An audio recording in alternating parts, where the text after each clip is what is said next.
c'est Jova et Ben de chez AMS et aujourd'hui on vous présente la série British.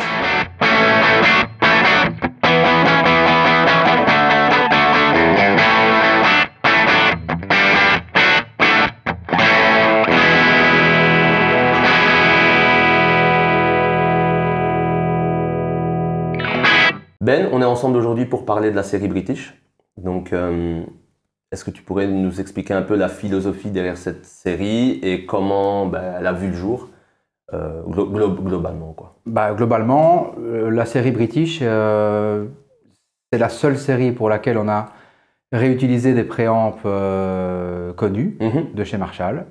2 pour la série DBA et 1 pour la série pour le modèle Little Legend.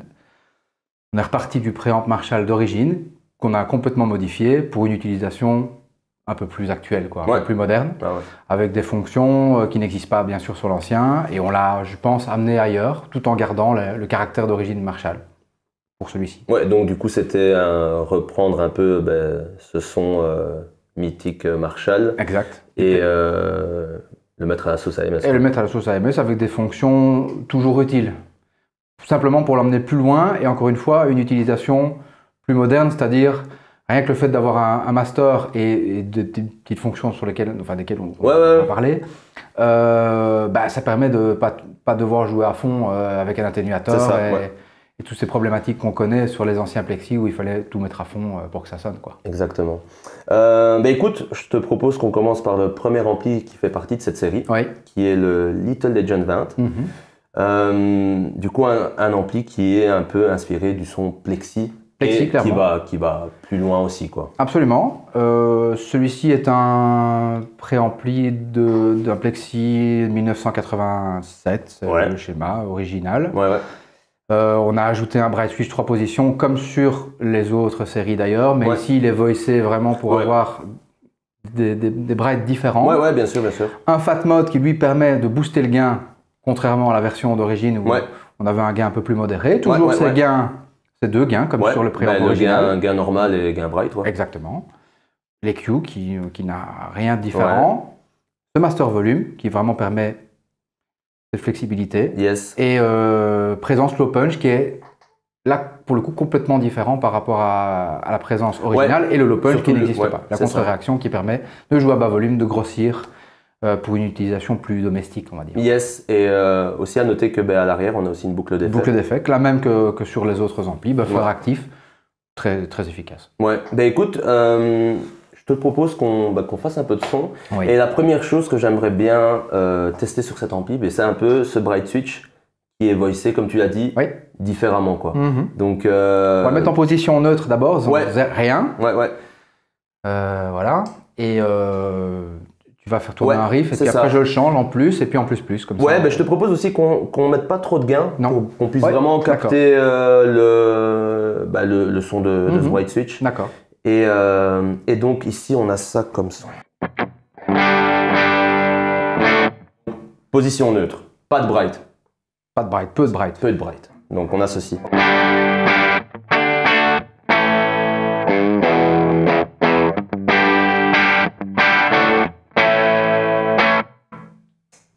Plus.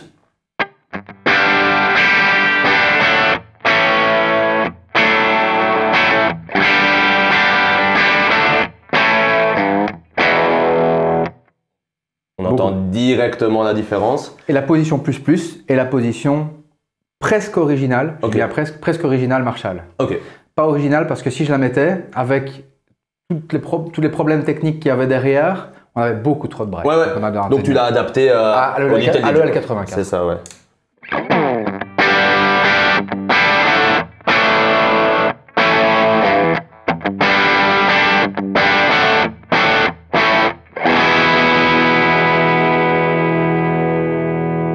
Je retourne dans la position milieu, comme ça on entend bien centrale. Et maintenant, mets plus une fois. Plus directement. Vas-y. Hop.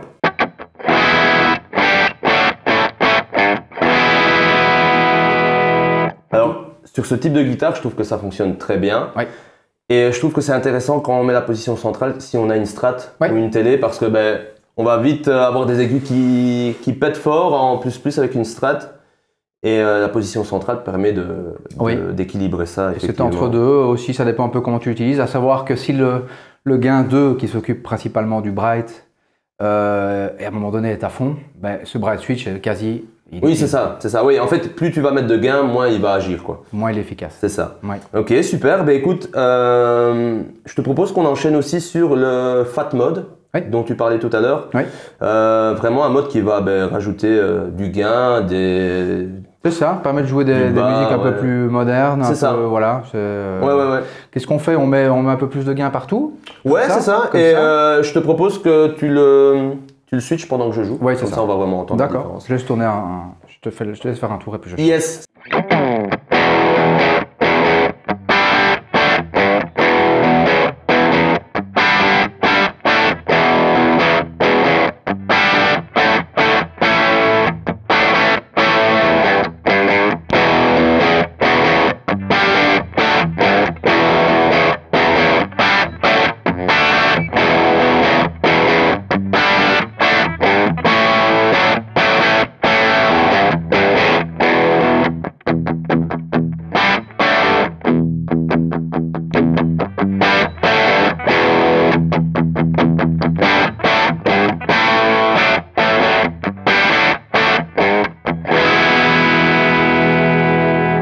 Bien les différences quand tu switches. Yes, clairement. Et puis même en tant que guitariste, je le sens très très fort aussi sous les doigts. Ouais.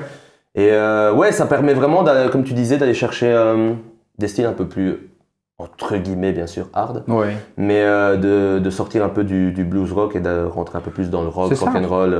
Si tu mets une pédale dedans qui pousse un peu, on peut aller beaucoup plus loin en fait. Clairement. Mais ça peut aussi... avec une pédale et tout ça, ça peut aller aussi un peu dans ce territoire JCM, quoi. Clairement. Donc, ça qui est super cool. Ouais. Et, ok, du coup, la dernière fonction que j'aimerais bien tester avec toi, c'est un peu notre fonction signature chez AMS. Ouais. C'est ce potard de low punch qui, en fait, va ramener du bas dans le son de l'ampli. À savoir que sur le schéma d'origine, il n'y en a pas. Il n'y en a pas. C'est un peu le même principe que Peavey a fait avec sa résonance. Ouais. On réinjecte le signal du transfo de sortie dans le circuit, ça s'appelle la contre-réaction, et ça permet de grossir le son. À bas volume, c'est très efficace. Bon, après, on a toujours envie d'en mettre, et c'est trop, forcément, dans un mix, ça sert à rien du tout. On est au-delà des fréquences guitare qui tranchent dans un mix, donc voilà, mais seul, c'est agréable, et puis, à bas volume, c'est agréable. Ce qui est intéressant dans ce que tu dis, c'est qu'à bas volume, ça nous permet quand même d'aller chercher des bonnes sensations. Ouais. Comme vous pouvez le voir, on n'est pas fort en fait sur l'ampli et ça envoie déjà quand même du bois. Donc en fait, ce Little Legend 20 watts, il est vraiment fait pour la scène, pour jouer en groupe. Évidemment. Faut pas avoir, le chiffre 20, il faut l'oublier. Non, bien sûr. Non, ça envoie du lourd. Savoir aussi que cet ampli est équipé de, contrairement à son grand frère, 3 6N de P. Ouais. Il n'est pas en 12AX7. Il est comme la série Hurricane en 6N de P. Ouais. 3 6N de P et 2 EL84 en puissance. Voilà. Écoute, je tourne le low punch. On va le mettre à un quart. Parfait. Ou à 0. Ou à 0 et je tu montes progressivement. Let's go.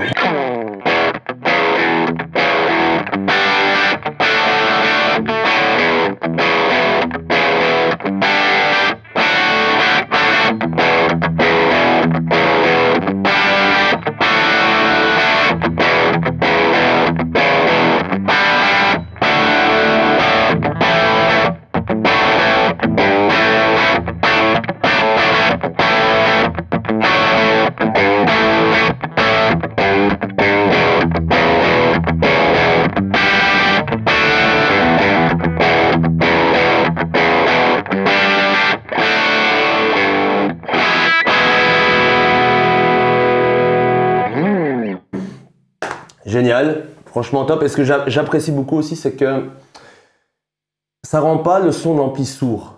Tu vois, on garde vraiment toujours ses aigus, cette attaque, mais il y a vraiment le bas qui se grossit au fur et à mesure. Qui se grossit. Et le filtre qui est créé avec cette fonction n'empiète pas non plus sur l'égalisation de base. Ouais, exactement. Il est toujours actif en fait. En fait, on garde vraiment le son d'ampli avec ces basses qui viennent se rajouter progressivement. C'était fait un peu 4x12. C'est un peu l'idée, ouais. C'est ça. Effectivement. Ouais.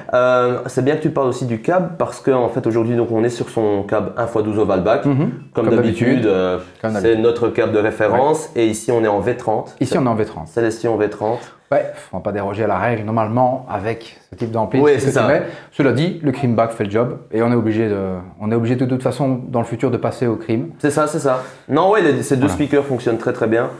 Et écoute, super, je te propose qu'on passe au deuxième ampli de la gamme qui est le DBA40. Let's go.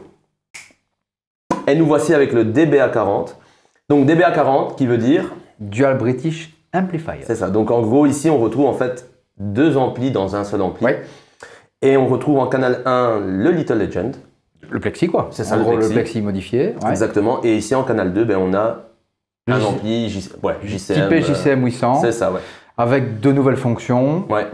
Et finalement, je trouve, j'essaie d'être objectif, que sur ces deux têtes d'ampli, effectivement on a le caractère d'origine Marshall, mais finalement ils sont emmenés ailleurs et c'est assez différent. Ouais, et puis ils sont emmenés ailleurs, surtout de par les fonctions qu'on a ajoutées en fait. De par les fonctions, la classe d'amplification, c'est cathode bias, il faut en parler, on en parlera après. Ouais, bien sûr. Encore une fois, donc ça joue sur le son évidemment. Les lampes de puissance ont aussi un grain différent, plus typé. J'ai réparé il y a peu de temps un vrai JCM 800 encore, et je les ai comparés tous les deux et je ne suis pas comparable, c'est très très différent. Très différent, clairement. Mais je pense que, et c'est là que se joue un peu la différence, c'est le fait d'utiliser les EL84 et ce système cathode bias qui va vraiment en fait rajouter de la compression et ses fonctions en plus. Ouais, c'est ça. Et surtout permettre d'avoir un super son sans encore une fois aller devoir taper des hauts volumes. On n'en est plus avec ces problématiques. Ouais. Voilà. Il y a plein de personnes qui utilisent encore des power breakers. Moi, je trouve que quand on peut s'en passer et avoir un master qui est linéaire et un ampli qui est suffisamment utilisable à bas volume. Bien sûr. Il faut le faire, quoi. Ouais, si on a la possibilité de Surtout le faire. que généralement, un atténuateur va quand même modifier le son de ton ampli. Il faut acheter un très bon. Généralement. Il y en a des très très bons. Mais... Écoute, je te propose qu'on s'intéresse au deuxième canal. Ouais, étant donné qu'on a fait l'autre, oui. Ouais, parce que le premier est le même que le Little Legend. Voilà, à part les 40 watts au lieu des 20, ce qui donne un son quand même un peu plus. D'office. Voilà. Donc le deuxième canal qui est inspiré d'un JCM 800 où du coup tu as ajouté une fonction qui s'appelle le Mid Voice. Voilà. Mid Voice 6 parce qu'il y en a 3. Exact. Donc en fait c'est une fonction qui va agir sur les médiums tout simplement. J'avais pas envie de mettre un bright switch 3 positions sur ce canal. Pourquoi? Il est déjà très très piquant. Ouais. Je préférais avoir 3 positions de mid différents, c'est-à-dire l'original Marshall, presque l'original de nouveau, la position centrale où il y en a très très peu, et un entre-deux. Je trouve que c'est beaucoup plus intéressant parce que là, on a vraiment 3 caractères d'ampli différents. Et on retrouve aussi ce fat mode pour grossir le JCM 800 d'origine, qui finalement est un ampli qui a assez peu de gains. À l'époque, on mettait des tubes screamers dedans, on les boostait, mais finalement, c'est un ampli qui n'a pas énormément de gains. Effectivement. Et non, clairement, je suis d'accord avec toi. Et du coup, on retrouve aussi cette présence et ce low punch sur le DBA40. Exactement pareil. Comme sur boucle d'effet à l'arrière. C'est ça. Évidemment, ici, foot switch pour changer entre les deux canaux, mais voilà. Mais écoute, intéressons-nous directement à ce Mid Voices. Position centrale. Ouais, position centrale, et je vais jouer, comme ça on va pouvoir vraiment entendre la différence entre les différentes positions. Je vais te mettre le fat, je vais l'enlever en fait. Ouais, parfait, comme ça on entend bien, effectivement. Let's go.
Oui, en étant à moins d'un quart.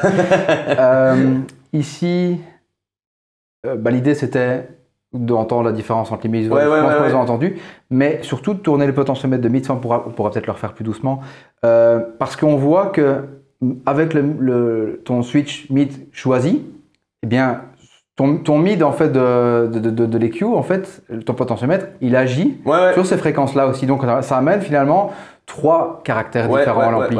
On retrouve quand même le caractère de base, mais on a toujours le caractère de base, je trouve. Peu importe la position, mais on a effectivement, on sent notre son qui shift en fait. Et moi, en tout cas, en jouant, je sentais vraiment ces médiums qui bougeaient un peu. Et je trouve que c'est super intéressant, déjà parce que ça permet d'ajuster l'ampli en fonction de la guitare qu'on joue. Et surtout, ça permet d'ajuster notre son dans un contexte de bend en fait. Parce que si on va avoir notre son si on sent que notre son ne perce pas assez ou qu'il est un peu en retrait, juste le fait de bouger ce mid-voice va permettre de rattraper. En fait, on va toujours garder notre son, mais rattraper un peu de clarté et de présence, tout simplement, quoi. Tu parles de présence, tu fais un bridge intéressant. Présence aussi permet. Permet ça. Bien sûr. Parce qu'il amène quand même les fréquences devant. On pourrait aussi faire le faire bouger pour yes. Mais écoute, je te propose aussi qu'on teste ce fat mode. Ouais. Comme sur le premier canal, parce que je trouve que c'est vraiment une fonction intéressante aussi. Je vais rejouer le même riff. Vraiment un peu de gain en plus. Juste un tout petit peu de gain en plus. Yes, là. Et puis je mets le fat mode. Et je vais enclencher le fat mode 1 fois, 2 fois. Comme ça on voit bien la différence. Et après je joue avec ces présences low punch. En fait, on va essayer de bouger un peu les fonctions pour faire découvrir ça, quoi. C'est parti. Allez.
On voit que tout fonctionne, tout est actif tout le temps. Ouais, moi Ah, c'est terrible. Je pourrais prendre cette Gibson et jouer des riffs toute la journée. J'adore ce son. Et puis, juste un truc aussi, parce qu'en jouant, je le ressentais aussi. Je trouve que c'est un ampli qui répond très fort à la dynamique main droite. Là, on a un gain. Si j'attaque fort, on a un gain qui va quand même fort cruncher. Et par contre, si je viens vraiment caresser les cordes.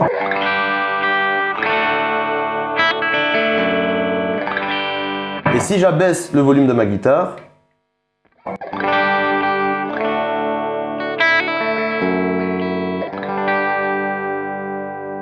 enfin, je veux dire, fat mode non enclenché. Si tu fais ça sur le premier canal, on a un vrai clean. Oui. Ouais, clairement. Ouais. Mais écoute, je pense qu'on a fait le tour du coup de ce DBA 40. 12 avec 7 ici. Oui. Pas 6ème de P. Ouais. Pour des questions techniques. Ouais. 4. Le 84, toujours cette boucle d'effet buffer actif.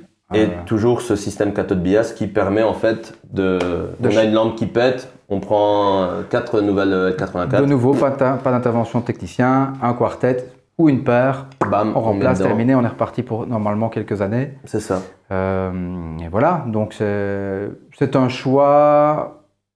Après de nombreux essais, c'est un choix qui paraissait évident par rapport à cette série-là, encore une fois. Mais au-delà du choix aussi de la facilité de la maintenance et tout ça, je trouve aussi que c'est un choix qui impacte le son et d'une bonne manière, encore une fois, parce que ça permet sur un ampli comme ça d'avoir un super son. Là, je dirais encore une fois, on est à moins d'un quart et le son est déjà génial. Quoi. Donc Donc non, je trouve que c'est, en tout cas sur ce type d'ampli, ça fonctionne très bien.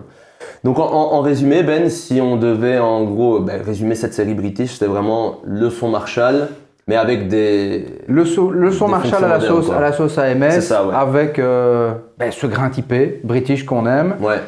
Et des fonctions pour une utilisation plus moderne. C'est ça. Voilà, surtout ça. Surtout ça. Ok. Bas volume. Ouais. Si on veut vraiment un son des bonnes époques qu'on aime, sans devoir acheter des atténuateurs et tout, ou être complètement sourd, ouais. Eh ben, je crois que c'est ça qu'il faut acheter. Ouais. Clairement. Et puis, surtout ce que j'apprécie sur cet ampli, étant donné qu'on a 2 canaux, 2 masters aussi, c'est qu'avec peu de choses, on peut déjà faire, je veux dire avec peu de matériel, on peut déjà quand même faire pas mal de sons, quoi. Donc juste ici, guitare ampli avec le volume, on peut déjà quand même faire pas mal de choses. Avec cet ampli, tu as un peu le meilleur des deux mondes aussi finalement. Au lieu d'acheter 2 têtes d'ampli, tu en as une. C'est quand même 2 amplis, 2 modèles assez connus, voire très recherchés même. Donc non, je trouvais ça intéressant de faire ce mix dans une seule tête. Yes. Et je pense que cette gamme est réussie, en tout cas pour ce qu'on voulait faire. Clairement. Du coup les gars, j'espère que vous avez passé un bon moment avec nous. N'hésitez pas à vous abonner à la chaîne YouTube, à laisser un like sur la vidéo, ça nous aide beaucoup. Et je vous dis à la semaine prochaine. Ciao!